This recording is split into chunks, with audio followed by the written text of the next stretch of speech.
नमस्कार. उष्णतेची लाट आली, कहर केला. मुंबईत उष्माघाताचा धोका, घराबाहेर न पडण्याचं आवाहन. राज्यात परिस्थिती काय?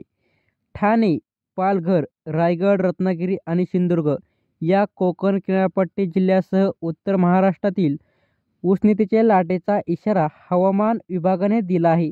आयएमडीच्या अंदाजानुसार पूर्वेकडील गरम वाऱ्यामुळे मुंबईसह या भागातील तापमान 40° पुढे जाण्याची शक्यता आहे.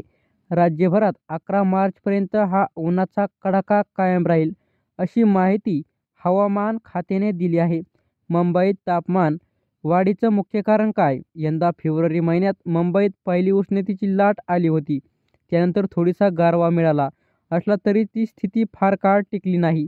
हवामान विभागाने सांगितले होते की तापमानात ही घट तात्पुरती असेल.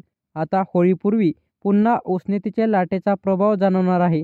त्यामुळे मुंबईत अधिक उष्ण आणि दमट हवामान राहण्याची शक्यता आहे. या उष्णतेच्या लाटेसाठी अनेक घटक जबाबदार आहेत. विशेष यंदा थंडी, पुरेसा पाऊस न झाल्याने आणि हिवाळ्यातील पर्जन्यवृष्टी कमी झाल्याने उन्हाची तीव्रतेत वाढ झाली आहे. असे उत्तरेकडील कोरडे वारे आणि नैऋत्य मोसमी वाऱ्यातील बदल यामुळे तापमान वाढत आहे. असेच नवीन अपडेटसाठी सबस्क्राईब करा. धन्यवाद.